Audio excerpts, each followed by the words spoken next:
Bismillahirrahmanirrahim. Assalamualaikum warahmatullahi wabarakatuh. Perkenalkan, nama saya Kurniawati, NIM 2014-20658, Program Studi Pendidikan Biologi Universitas 19 November Kolaka. Adapun tujuan saya membuat video kali ini yaitu untuk memenuhi tugas botani tumbuhan tinggi yang diampu oleh Ibu Yanti SP MSI. Baik, pada video kali ini saya akan membahas tentang tumbuhan Gymnospermae. Adapun sub pokok materi yang akan saya bahas, yang pertama yaitu pengertian Gymnospermae, kedua ciri-ciri Gymnospermae, ketiga reproduksi Gymnospermae, keempat klasifikasi Gymnospermae, dan yang terakhir peranan dari Gymnospermae. Yang pertama yaitu pengertian Gymnospermae. Gymnospermae ini berasal dari bahasa Yunani yaitu gymnos yang berarti telanjang dan sperma yang berarti biji, sehingga Gymnospermae dapat diartikan sebagai tumbuhan berbiji terbuka. Tumbuhan berbiji terbuka merupakan kelompok tumbuhan berbiji yang bijinya tidak terlindung dalam bakal buah atau ovarium. Yang kedua, ciri-ciri Gymnospermae. Adapun ciri-ciri dari Gymnospermae ini, yang pertama, bakal biji tidak dilindungi daun buah. Yang kedua, umumnya termasuk tanaman perdu atau pohon dan tidak ada yang berbentuk herba. Yang ketiga, batang dan akar berkambium sehingga tumbuh besar.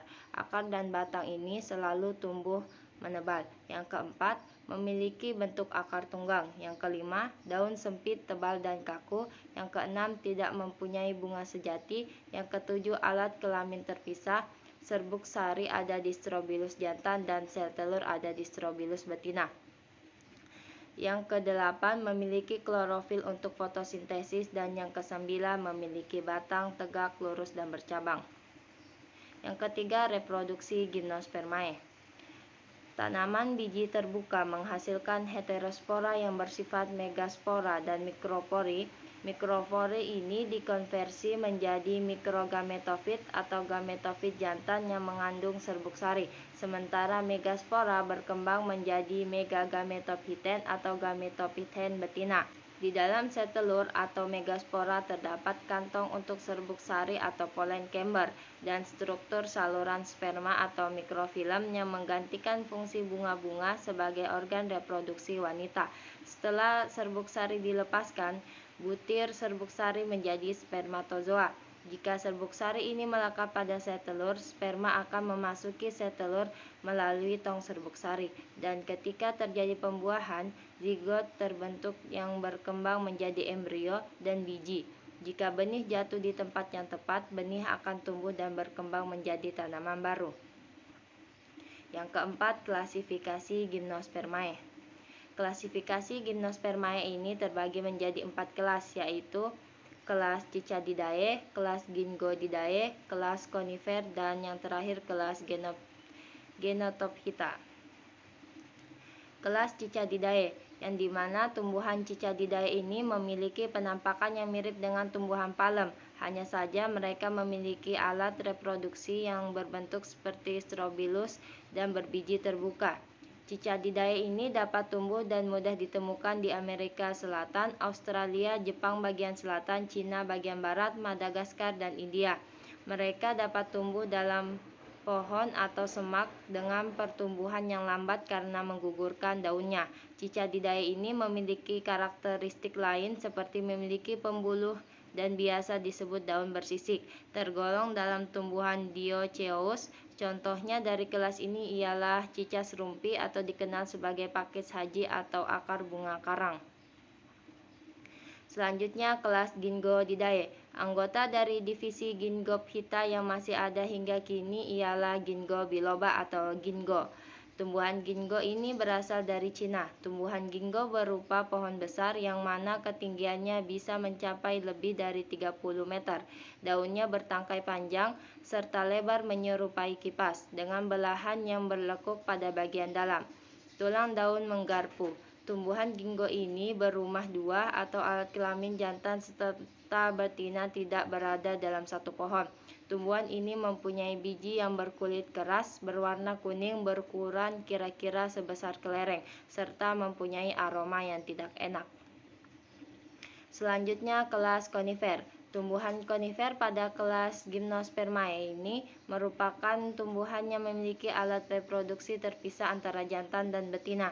Tumbuhan ini memiliki daun berjarum sehingga sering disebut pohon jarum.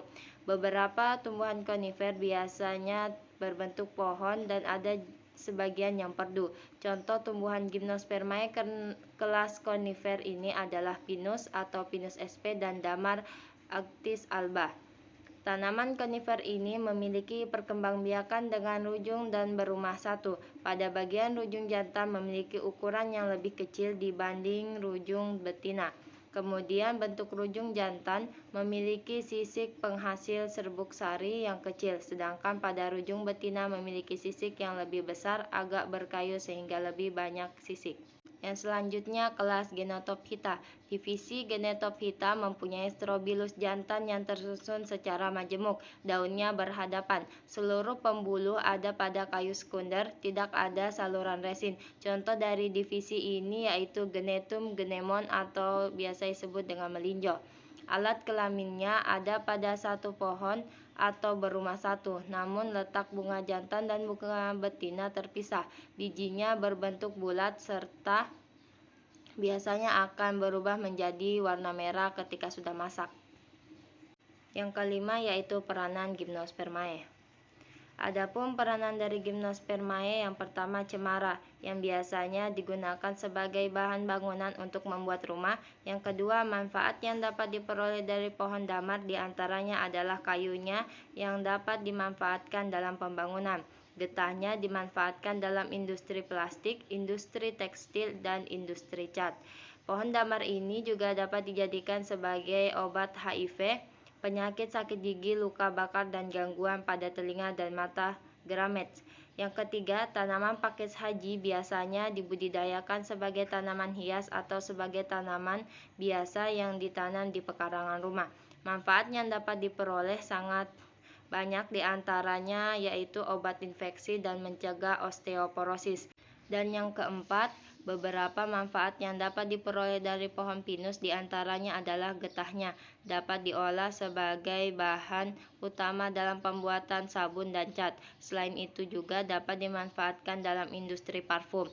Hiasan dan souvenir juga dibuat dari pohon Strobilus pinus. Kayunya dapat dimanfaatkan sebagai bahan bangunan dan sebagai batang korek api. Mungkin cukup sekian materi yang saya bahas pada video kali ini. Kurang dan lebihnya mohon dimaafkan. Saya akhiri. Wassalamualaikum warahmatullahi wabarakatuh.